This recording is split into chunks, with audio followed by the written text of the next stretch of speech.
Hello and welcome to This Inspired Life. My name is Andy Taylor, and in this video we're talking about optimism versus pessimism. Now, I have always prided myself that since I got involved in personal development, since I became interested in coaching, I've always applied the optimistic mindset to everything. Nothing that comes up in my life is ever too big of a problem. Nothing that comes up in my life cannot be solved, cannot be worked around, cannot be overcome. And it's kind of an irritating way to go about life for other people who are not optimists, because you're always chirpy, you're always chipper, and nothing's too big a deal. Whereas if you know people who are pessimistic, who are so down on life, who are so down on themselves about their life, then there's no way you're going to gel with that person, because they just bring the whole ensemble down to their level, and I don't like that, so I tend to avoid people who do that. But what I will say is the optimistic mindset has served me greatly, because I'm currently going through a very significant challenge, and it's not just me, it's myself and my fiance. She lives in South Carolina in the US, and I live in the UK currently, so we're separated, and because we're not actually married yet, we cannot utilize the very slim window of opportunity that comes up with regards to traveling. This is middle of 2020, so we're in the midst of the coronavirus epidemic. All the borders are still shut, all the flights are still delayed or cancelled overseas, so it's a very difficult time. But at the same time, I'm not letting it grind me down. I'm not letting it depress me in any way, shape or form. I see it optimistically, and I try and pass it on to my darling fiance, who has some bad days occasionally. I have bad days occasionally. I just don't always let it show. But having said that, I always try and see the positive in everything. And that leads me to a really wonderful quote which backs me up perfectly on this, by Winston Churchill, which is, "A pessimist will always see a challenge in every opportunity, whereas an optimist will always see an opportunity in every challenge." And I just love that. That just sums me up. And I didn't realize that I didn't know about that quote until relatively recently. It's a case of, oh yeah, that's me.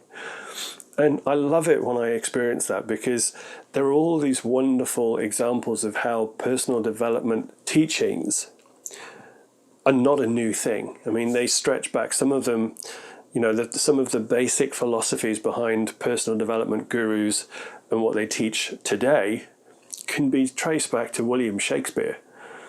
Right? There is nothing either good or bad, but thinking makes it so. If that isn't a personal development quote, I don't know what the hell is, because I think that's just awesome. Anyway, digression over.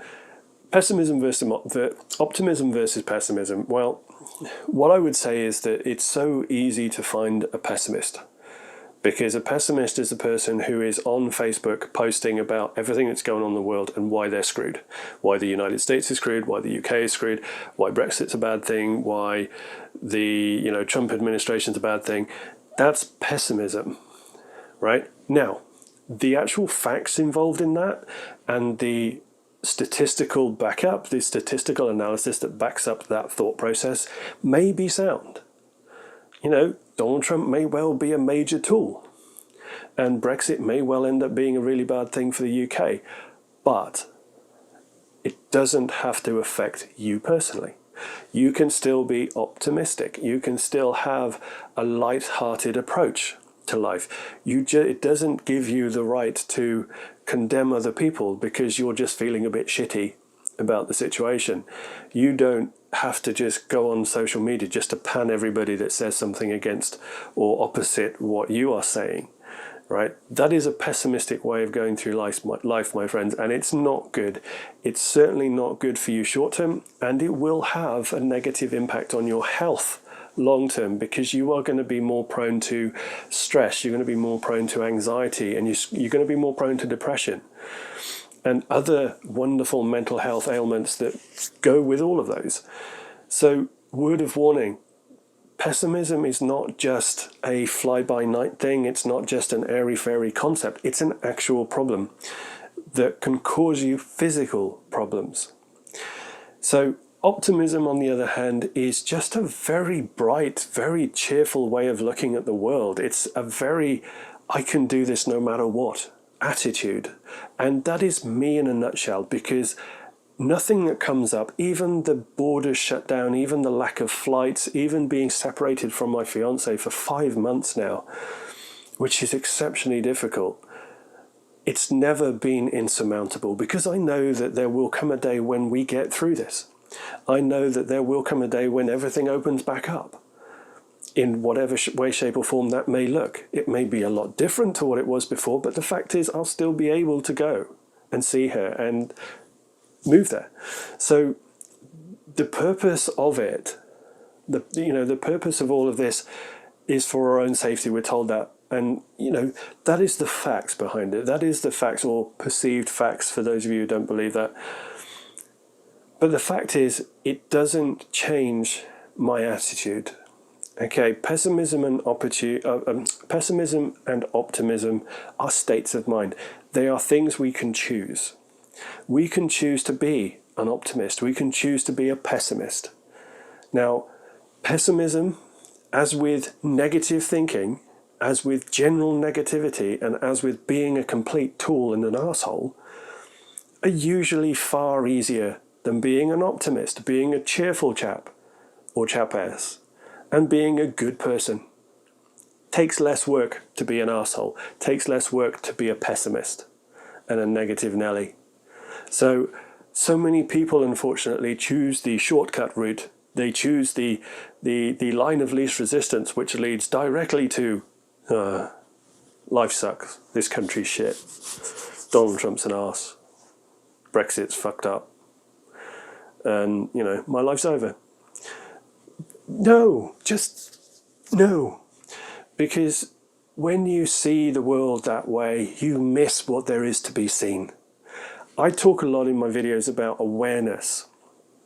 And when you are pessimistic about the world, you are essentially putting covers on your visual acuity. So you're reducing and you are restricting your ability to see what there is to be seen, which, if you remember way back in the early videos when I described my definition of awareness, is seeing what there is to be seen. Pessimism is a form of putting the covers back on and not being able to see what's there.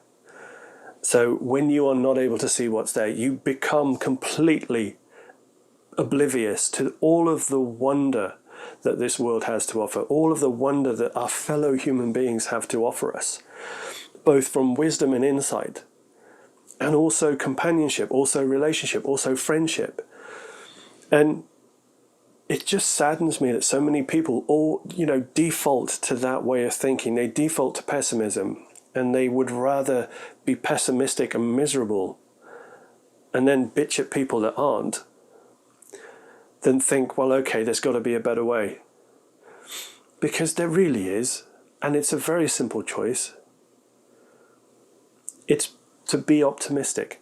Now, if you're watching this and you're thinking, yeah, that's easy for you to say, you're a coach, so you've obviously got the tools to do that. Yeah, it kind of was, but it wasn't easy in the beginning, because I came across this before I became a coach, and it wasn't easy to become optimistic, because there was just so much shit happening to me at that point in my life. It was my early mid-20s, and I'd gone through so much crap, and I'd literally withdrawn like a little wallflower from life generally, practically. And it's only because my eldest sister had her two boys, my two nephews, within a very short period of time, and we got to spend a lot of time with them. And that was just awesome. I have a wonderful niece who's older than the two boys, and a wonderful niece who's younger than the two boys. But for whatever reason, we saw a lot more of my two nephews, my parents and myself. And obviously, two boys, uncle. It kind of pulled me out of the funk that I was in. And I started to think differently because of them. And I started to think so much more optimistically, and thinking, well, okay, so it's, relationships suck right now. I'm not even going to go there, but I've got these two boys to kind of work with and encourage and help them grow and develop and teach them and lead by example. So that's what I focused on for so long. So the trick to becoming an optimist is to focus on something you can be optimistic about, right? If there's something that you know triggers you towards pessimism, fucking cut it out. And I mean that. Cut it out of your life completely, right? Now, that's not to say that you have to go and ostracize your family if they're miserable and negative people, or get rid of 500 of your 5,000 followers on Facebook or Twitter or Instagram or whatever the hell it is, because they're negative people. It would help if you could, but certainly reduce your exposure to news stories, reduce your exposure to media articles, and focus on things that you know you can be optimistic about. Do you love roses? Great. Get a fucking rose garden. Or get a tub with a beautiful rose in it. You can be optimistic about roses. You can be optimistic about a dog. You can be optimistic about a cat. You know, so focus on something that you can be an eternal optimist about. So what I'm going to say is that that's the simplest way that I know how to shift from pessimism to optimism, is by recognizing, number one, first step, recognizing what it is that triggers you to be pessimistic. So what is it that triggers you to be miserable? What is it that brings you down?